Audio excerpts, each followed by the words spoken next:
નમસ્કાર દર્શક મિત્રો, નિર્માણ ન્યૂઝની વિશેષ રજૂઆત ઝીરોઆર કાર્યક્રમ સાથે હું છું યજ્ઞ ત્રિવેદી. દર્શક મિત્રો, આજે નિર્માણ ન્યૂઝની વિશેષ રજૂઆતમાં વાત કરવાની છે કે એક બાજુ કોરોનાના કેસો તો ઘટી રહ્યા છે, પરંતુ તેની સાથે જે દક્ષિણ આફ્રિકાથી શરૂઆત થઈ છે ઓમિક્રોન વેરિયન્ટની, અને તે ક્યાંક અત્યારે તો જે પરિસ્થિતિ ક્યાંક એમ પણ કહેવાય કે હાહાકાર અને ગભરાટ ભરી બનાવતો હોય તેને લઈને પણ સવાલ ઊભો થઈ રહ્યો છે. આ ઓમિક્રોન વેરિયન્ટની વાત કરીએ તો 10 દિવસમાં 32 દેશ સુધી પહોંચી ગયો હતો, અને સાથે જે મહારાષ્ટ્રની વાત કરો, ગુજરાતની વાત કરો કે પછી કર્ણાટકની વાત કરો, સૌથી પહેલાં 2 ઓમિક્રોન વેરિયન્ટના કેસ કર્ણાટકમાં નોંધાયા છે. ગુજરાતની વાત કરીએ તો ગુજરાતમાં જામનગર, રાજકોટ અને નવસારીમાં શંકાસ્પદ કેસ નોંધાયા છે. મહારાષ્ટ્રમાં અત્યાર સુધી 28 જેટલા શંકાસ્પદ કેસ નોંધાયા છે.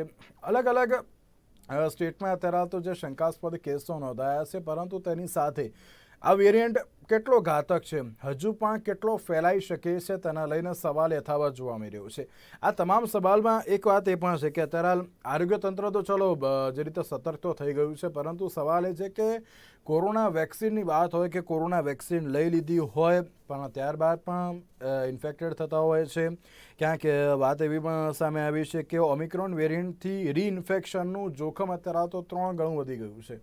સવાલ ઘણા બધા છે. વેરિયન્ટને લઈને આ તમામ મુદ્દાઓ પર આપણે ચર્ચા વિચારણા કરીશું. આ તમામ મુદ્દાઓ પર ચર્ચા વિચારણા કરવા માટે અમારી સાથે જોડાઈ ગયા છે ડૉક્ટર સંકેત માંકડ કે જેઓ વાયરોલોજીસ્ટ છે, અને તેમની સાથે ડૉક્ટર ઉર્વેશ શાહ કે જેઓ વાઇસ પ્રેસિડેન્ટ છે અમદાવાદ મેડિકલ એસોસિએશનના. જે આ બંને સૌથી પહેલાં તો સ્વાગત છે. સૌથી પહેલો પ્રશ્ન ડૉક્ટર સંકેત આપનાથી શરૂઆત કરીશું કે નવો વેરિયન્ટ આ ઓમિક્રોન અત્યારે જે સામે આવ્યો છે, સવાલ એ છે કે ક્યાંક ઘાતક કે હાહાકાર જે મચાવે તેવો પણ અત્યારે જોવા મળી રહ્યો છે, કારણ કે 10 દિવસમાં 32 દેશમાં પહોંચી ગયો છે. અને જ્યારે આપણે ભારતની વાત કરીએ, ભારતમાં પણ અત્યારે તો ઇન્ફેક્ટેડની જે સંખ્યા ક્યાંક વધી રહી હોય તેવું સ્પષ્ટપણે જોવા મળી રહ્યું છે. અત્યાર સુધી તો બે કેસને લઈને આરોગ્ય વિભાગે અત્યારે તો જે જાહેરાત કરી છે, કર્ણાટકમાં 2 કેસ પોઝિટિવ છે, પરંતુ હજુ પણ શંકાસ્પદ કેસ સામે આવી રહ્યા છે. સૌથી પહેલાં તો આ વેરિયન્ટને લઈને આપ શું કહેવા માંગશો? નમસ્તે દર્શક મિત્રો. આ જે વેરિયન્ટ છે B11529, also known as Omicron, જે વેરિયન્ટ છે તે આપણો જે કોરોના વાયરસ છે, COVID-19 વાયરસ, એના વેરિયન્ટ્સ કાં તો પ્રકારમાંનો એક છે. તેનું નામકરણ ઓમિક્રોન તરીકે કરવામાં આવ્યું હતું કારણ કે 15મો આલ્ફાબેટ જે ગ્રીક જે એબીસીડી કહીએ જાડી ભાષામાં, તો એમાં ઓમિક્રોન નામનો આલ્ફાબેટ કહેવામાં આવે છે. WHO એ ઝી અને બીજો એક ન્યૂ છે એની પસંદગી નહોતી કરી અને ઓમિક્રોનને આનું ડેઝિગ્નેશન આપ્યું છે.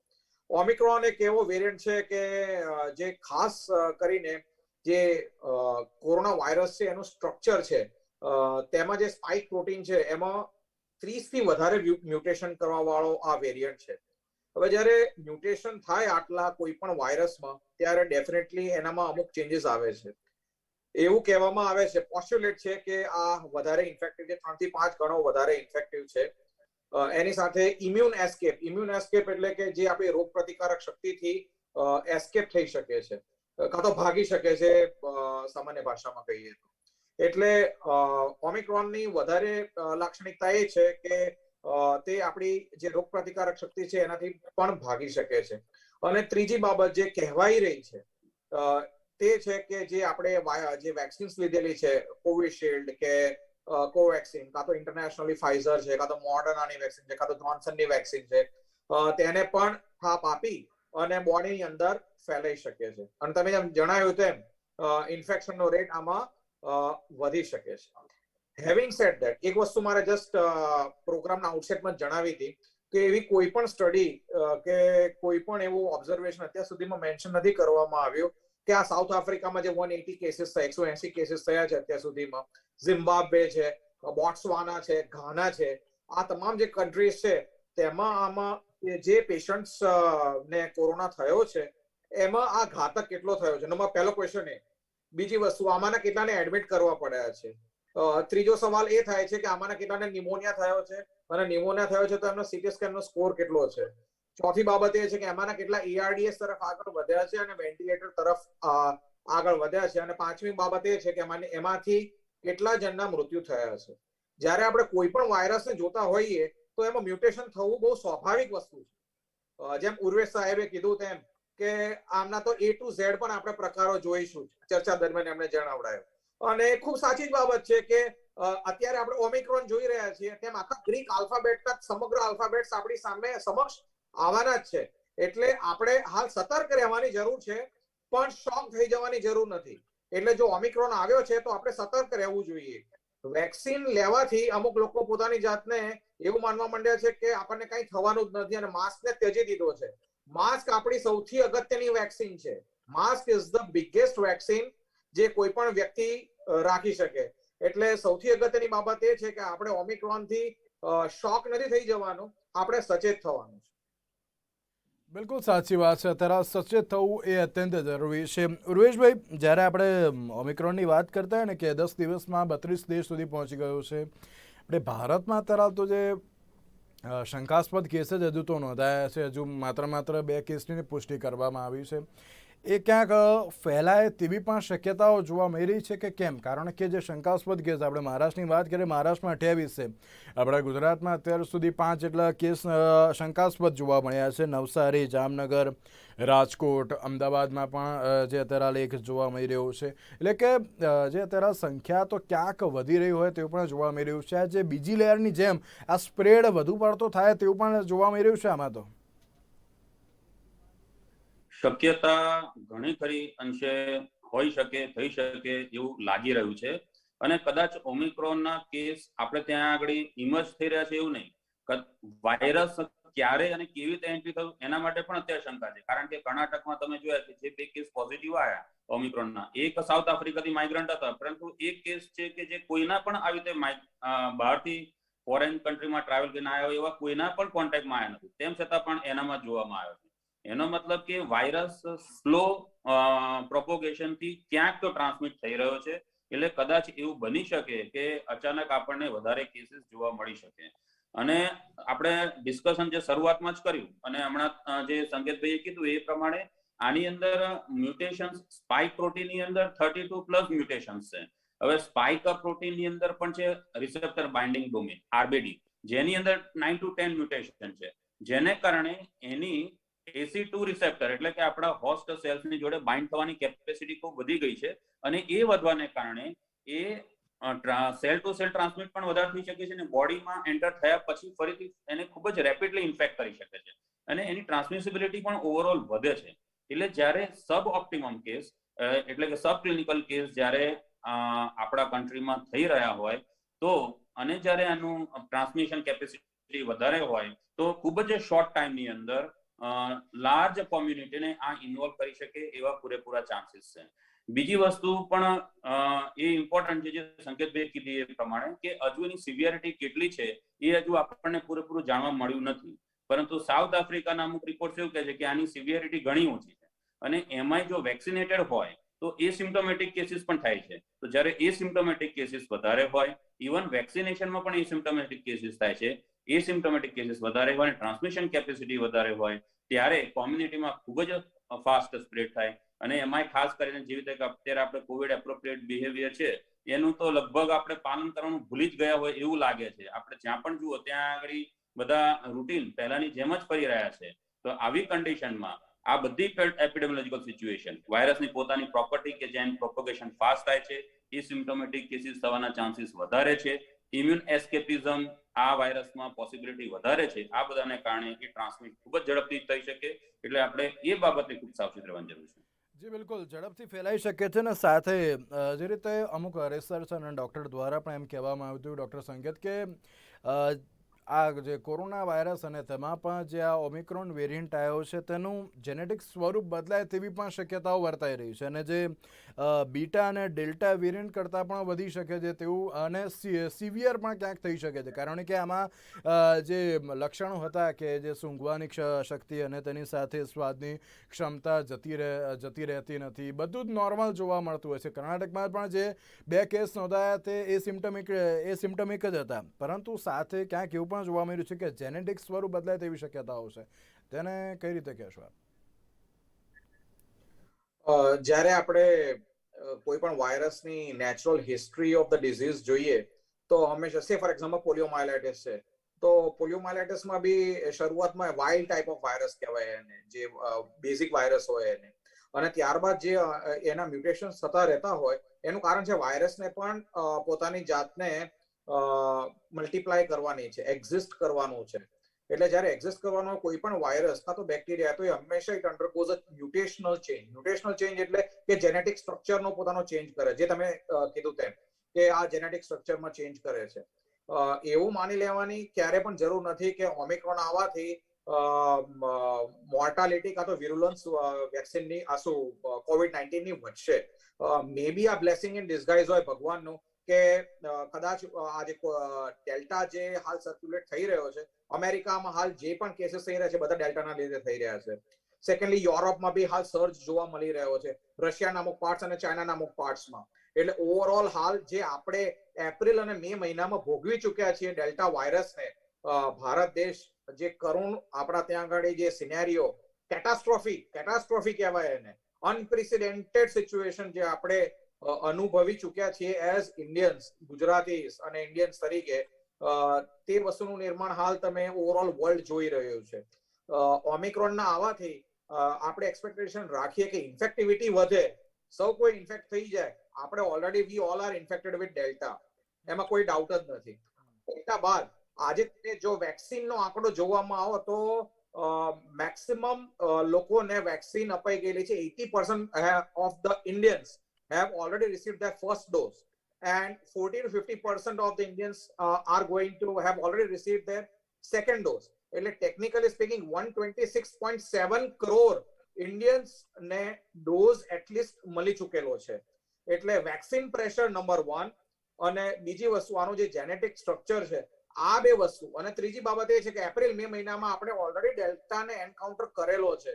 એટલે આ ત્રણ બાબત એવી છે જે આપણે એવું હાઇપોથિસિસ મૂકી શકીએ છીએ કે આ ઓમિક્રોન જે વેરિયન્ટ આવ્યો છે એ ડેલ્ટા વેરિયન્ટ જેટલો ઘાતક અને એટલો જ ઇન્ફેક્ટિવ કદાચ ભારત દેશ માટે નહીં નીવડે.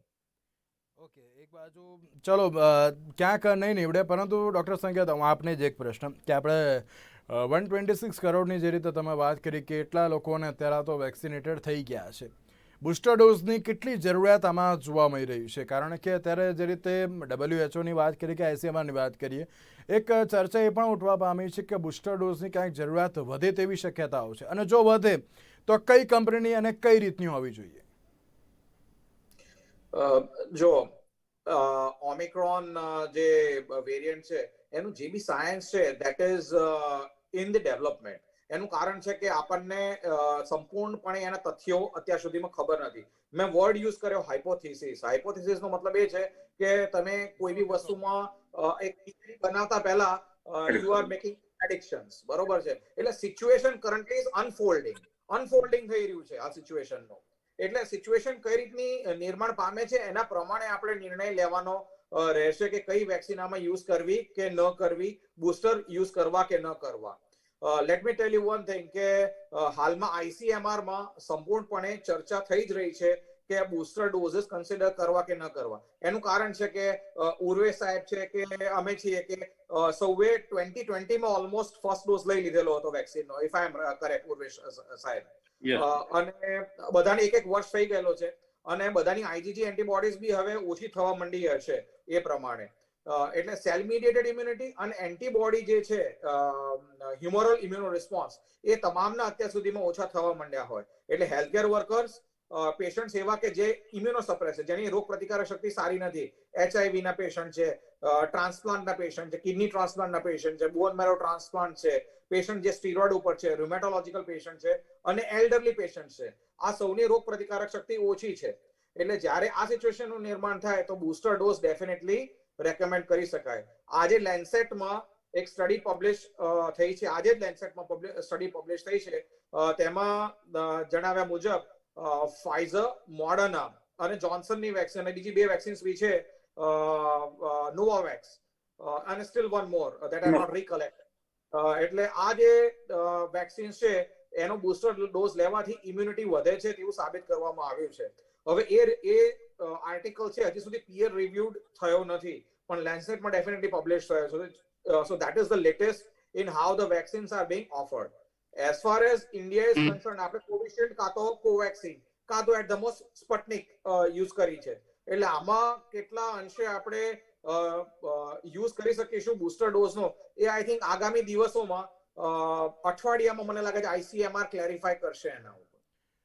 બિલકુલ. ડૉક્ટર ધ્રુવેશ, બે સવાલ આપને કે કયા લોકોને આ ઓમિક્રોનની સૌથી વધુ અસર થઈ શકે છે, અને સાથે જીનોમ સિક્વન્સિંગને લઈને જે સવાલ ઊભો થતો હોય છે કે આપણે ત્યાં જીનોમ સિક્વન્સિંગને જે લેબોરેટરી હોય છે તેનો ક્યાંક ઓછો ઉપયોગ કરવામાં આવતો, અમુક જગ્યાએ આ લેબ છે, અને ક્યાંક જે ઓછી જીનોમ સિક્વન્સિંગથી પણ ઓમિક્રોન ફેલાવાનું કોઈ જોખમ રહેલું છે કે કેમ?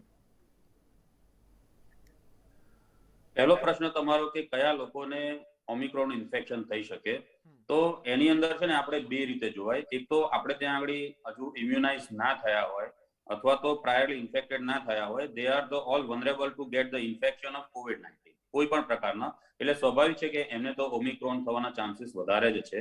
બીજા છે કે અમુક જે ઇમ્યુનો કોમ્પ્રોમાઇઝ હોય, કે જેને આપણે ભલે વેક્સિનેશન આપી હોય પણ એની અંદર વેક્સિનનો પૂરેપૂરો રિસ્પોન્સ ના આવ્યો હોય, તો એમાં પણ ઇન્ફેક્શન થવાના ચાન્સીસ વધારે છે. અને હવે ત્રીજી જે ફેક્ટ છે એ કે જે ઇવન ઇમ્યુનાઇઝ થયા હોય, અને જે સંકેતભાઈએ કીધું એ પ્રમાણે 2 ડોઝ લીધાને થોડોક સમય થઈ ગયો છે, મોર દેન 6 મંથ પીરિયડ થઈ ગયો છે, એટલે બોડીની અંદર જે સર્ક્યુલેટિંગ ન્યુટ્રલાઇઝિંગ એન્ટીબોડીઝ છે એનું ટાઇટર ધીમે ધીમે ઓછું થાય. એ ટાઇટર ઓછું થવાને કારણે એ વ્યક્તિમાં ઇન્ફેક્શન થવાના પૂરેપૂરા ચાન્સીસ રહ્યા હોય.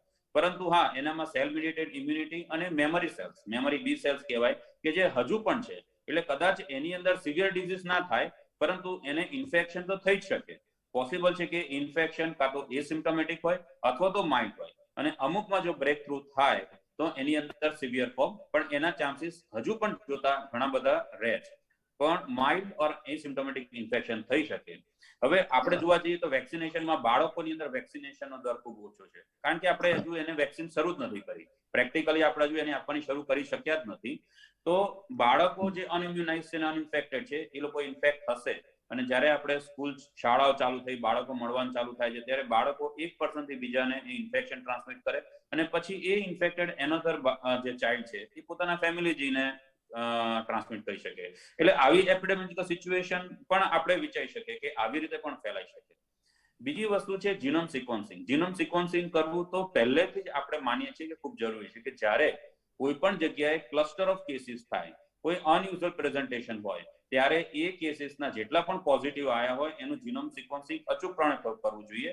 તેનાથી જ આપણને ખબર પડશે કે આ નવો સ્ટ્રેન કે નવો વેરિયન્ટ ડેવલપ થયો કે નહીં. આજે તમે સાઉથ આફ્રિકાની સ્પીડ જુઓ કે કદાચ એમનામાં એક સસ્પેક્ટેડ કેસીસ 9મી કે 12મી નવેમ્બરે જ દેખાયો, અને એમનો જે 19મી નવેમ્બરનો કેસ હતો એનું સિક્વન્સિંગ ઇમિડિયેટલી તમારી પાસે આવ્યું. તો આજે 3-4 દિવસમાં આપણે એને ઓમ્નિકોમ, અને જેની અંદર મોર દેન 50 મ્યુટેશન્સ, એમાંથી 32 મ્યુટેશન તો સ્પાઇક પ્રોટીન જીનમાં છે, એ આપણે જાણી શક્યા. તો WHO ને ઇમિડિયેટલી એને નોટિફાય કર્યો વાયરસ ઓફ કન્સર્ન તરીકે.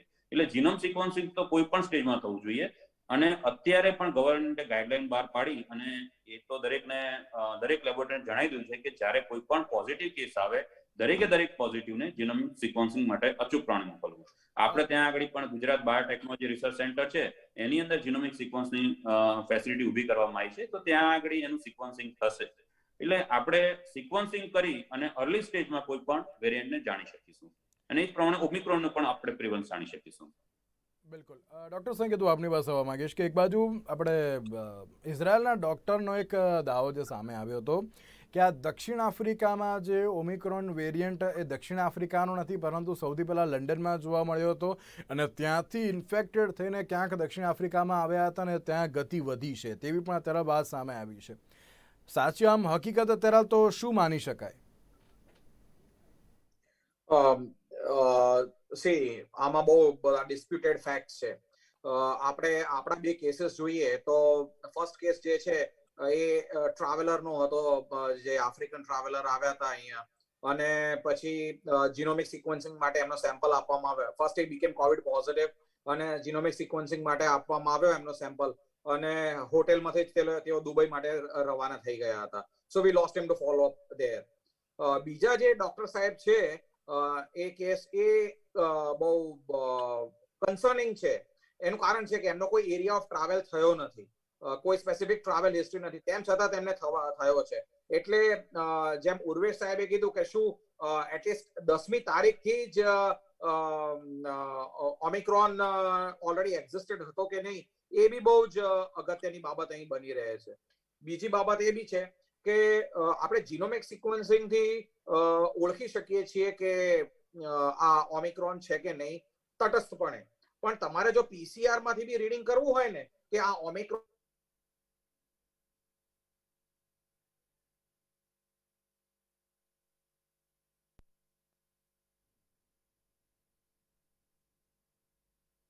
ડીએનએ કોપીઝને એમ્પ્લિફાય કરો છો કોઈ પણ વાયરસની.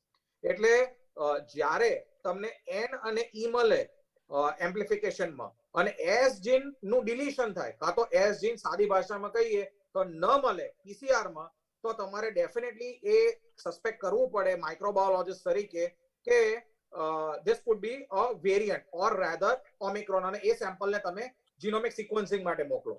એનું કારણ છે હાલ ડેલ્ટા તો સર્ક્યુલેટિંગ છે, આપણે એવું નથી કે ડેલ્ટા નથી. અત્યાર સુધીમાં જે ડેલી 40 કેસીસ 45 કેસીસ જે આપણે દિવાળી એન્જોય કરી, ખૂબ એનહાન્સ્ડ એન્જોય કરી છે આપણે જે દિવાળી, આજે બી 45 કેસ છે, ગઈકાલે 50 હતા, બરોબર છે. એનો જે આપણે હાલ જે જોઈ રહ્યા છીએ હાલ પરિણામ, અને જે માસ્ક ને જેમ ઉર્વેશભાઈએ કીધું કે કોવિડ એપ્રોપ્રિએટ પ્રોટોકોલ્સ ને તો આપણે ત્યજી જ દીધા છે, તિલાંજલિ આપી દીધી છે. Absolutely. In fact I would like to tell you one thing કે તમે કોઈ બી રેસ્ટોરન્ટમાં જઈને આજે મેનેજરને ઓર્ડર આપતા હો ને તો એ મેનેજરે ક્યારે માસ્ક નહીં પહેર્યો હોય, તમે જોઈ લેજો. એનું કારણ છે ઓવર સિક્યોરિટી આવી ગઈ છે વેક્સિન લેવાના લીધે. જે લોકોએ વેક્સિન લીધેલી છે they think that they are never going to be infected. એટલે જ્યારે આ સિચ્યુએશનનું નિર્માણ થાય છે ત્યારે ડેલ્ટા પ્લસ ઓમિક્રોન બંને મિક્સ થઈને એક નવો વાયરસ ના બનાવે તો સારું. બિલકુલ સાચી વાત છે. જી ઉર્વેશભાઈ, આપ કઈ કહેવા માંગો છો? જી હા, આપણે જ્યારે પીસીઆર ટેકનોલોજીમાં 3 જીન ટાર્ગેટની વાત કરી ને, તો એની અંદર હું એક વાત એડ કરવા માંગીશ કે આપણે એસ જીન અને સાથે ન્યુક્લિયોકેપ્સિડ અથવા ઈ જીન વત્તા આરડીઆરપી જીનની, એટલે કે 3 જીન ટાર્ગેટની કિટ્સ પહેલા યુઝ કરતા હતા. હવે મને આની અંદર શું પ્રોબ્લેમ્સ લાગે છે હું તમને કહું કે શરૂઆતમાં જ્યારે એપ્રિલમાં પણ અમે અમુક કેસીસ જોયા કે જેની અંદર એસ જીન મિસિંગ હતા અને આરડીઆરપી કે ઈ જીન પોઝિટિવ હતા, ત્યારે આપણે સસ્પેક્ટ કરતા કદાચ આલ્ફા સ્ટ્રેન હોય, કારણ કે આલ્ફા સ્ટ્રેનની અંદર પણ 79 અને 6970 જે ન્યુક્લિયોટાઇડ સિક્વન્સ છે એ એમાં ડિલીશન હતું. હવે જેમ જેમ સરકારે પીસીઆર ની પ્રાઇઝિસ પર કંટ્રોલ લાવવાનું શરૂ કર્યો, એમ જે 3 જીન હતા એમાંથી ઉતરતા આપણે 2 જીન ટાર્ગેટ પર આવી ગયા. એટલે જો પ્રાઇસિંગ ની અંદર ફરી પાછું જો આ પ્રમાણે આવશે તો ડેફિનેટલી કે કિટ્સમાં ટાર્ગેટ ઓફ ધ જીન ઘટવાના છે, અને એ ટાર્ગેટ દરેકે હવે 2 જીન ટાર્ગેટ કરવા માંડ્યા છે. એટલે પીસીઆર ની કીટ છે એ અત્યારે ખાલી ઓનલી 2 જીન છે. એટલે એસ જીન ની કીટ અત્યારે મારી જાણ મુજબ કોઈ વાપરતું જ નથી. ઓલમોસ્ટ જે પહેલા એપ્રિલ મે માં વાપરતા હતા, પ્રાઇસ રિડ્યુસ થવાને કારણે કીટના પ્રાઇસ પણ રિડ્યુસ કરવા માટે કંપનીએ એસ જીન નો ટાર્ગેટ બંધ કરી નાખ્યો. એટલે કદાચ આની અંદર જો સરકાર થોડુંક વિચારી રિલેક્શન આપે અને કંપનીને પ્રમોટ કરે કે ના 3 જીન ટાર્ગેટેડ તો પીસીઆર ની કિટ્સ અવેલેબલ કરાઈ, માર્કેટમાં કોમર્શિયલાઇઝ કરાઈ, અને જો કરે તો જેમ સંકેતભાઈ કીધું ને એ પ્રમાણે આપણે અર્લી પ્રેડિક્શન કરી શકીએ કે જો એસ જીન ડિટેક્ટ ના થાય બાકી 2 જીન થાય તો આપણે ઓમ્નિકોમનું પોસિબિલિટી 100% વિચારી શકીએ. તો આપણને ફરી પાછું એનો પ્રિવલન્સ કેટલો છે એ આપણે જાણી શકીએ. ઉર્વેશભાઈ, એક સવાલ એ પણ કે જ્યારે ડેલ્ટા વેરિયન્ટની આપણે વાત કરીએ, ડેલ્ટા વેરિયન્ટ એક વ્યક્તિમાંથી 6 માં ક્યાંક સ્પ્રેડ થતો હતો, પણ આ જે ઓમિક્રોન વેરિયન્ટ છે તે ક્યાંક અત્યારે તો 35 વ્યક્તિમાં ફટાફટ ફેલાઈ જતો હોય છે, પરંતુ કોઈ મૃત્યુ કોઈ પણ અત્યારે તો પેશન્ટનું થતું નથી આ વેરિયન્ટમાં, તેવું પણ સામે આવ્યું છે. કઈ રીતે જોઈ રહ્યા છો આપ પણ તેને? હવે વાયરસનો એક નેચર છે કે પોતાને એન્વાયરમેન્ટને એડપ્ટ થવા માટે અને હ્યુમન કોમ્યુનિટી એડપ્ટ થવા માટે વાયરસ પોતાનામાં વેરિએશન લાવતા રહેતા હોય છે, ને એ વેરિએશન આપણે મ્યુટેશનના ફોર્મમાં જોતા હોઈએ છીએ. તો એ પોતાને કેવી રીતે એડપ્ટ કરે છે એના માટે એ બે, એક તો એની વાયબિલિટી કોન્સ્ટન્ટ મેન્ટેન રહે, એટલે કે એને મલ્ટિપ્લિકેશન માટે નવા હોસ્ટ મળતા રહે, એ માટેની પ્રોપર્ટી. અને બીજું જે છે એ માઇલ્ડ થતું જાય, કારણ કે જો વાયરસ સિવિયર ફોર્મમાં પ્રેઝન્ટ થશે તો એનું વાયરસનું પોતાનું પતન ઝડપથી થશે. એટલે વાયરસ જો માઇલ્ડ થશે, જે માઇલ્ડ ઇન્ફેક્શન કરે તો એનું પ્રોપોગેશન કદાચ વધારે થાય અને વધારે સારી રીતે એડપ્ટ થાય. એટલે કદાચ તમે જુઓ લોંગ ટર્મ પ્રીવિયસ હિસ્ટ્રીમાં પણ તમે જુઓ કે કોઈ પણ વાયરસ છે પોતાની વાયબિલિટી કોમ્યુનિટીમાં મેન્ટેન કરવા માટે ગ્રેજ્યુઅલી માઇલ્ડ થાય. એટલે કદાચ આ જ ઇવોલ્યુશનની પ્રોસેસ હોઈ શકે કે જેમાં વાયરસ પોતાની જાતને એડપ્ટ કરતો જાય છે, વધારે હાઈલી ટ્રાન્સમિશન કેપેસિટી, કારણ કે એને વધારે હોસ્ટ મળે તો મલ્ટીપ્લાય થઈ શકે અને માઇલ્ડ થતો જાય, કે જેને કારણે એની વાયબિલિટી પણ લોંગ ટર્મ ઇન્ડિવિજ્યુઅલમાં મેન્ટેન રહી શકે. So it's a kind of the normal evolution process. એટલે આવું એક્સપેક્ટેડ હતું જ, એટલે આપણે પોસિબલ છે કે એની અંદર જે ઇન્ફેક્શન થશે એ માઇલ્ડ જ થશે, પરંતુ હા ટ્રાન્સમિટ બહુ ફાસ્ટ થશે.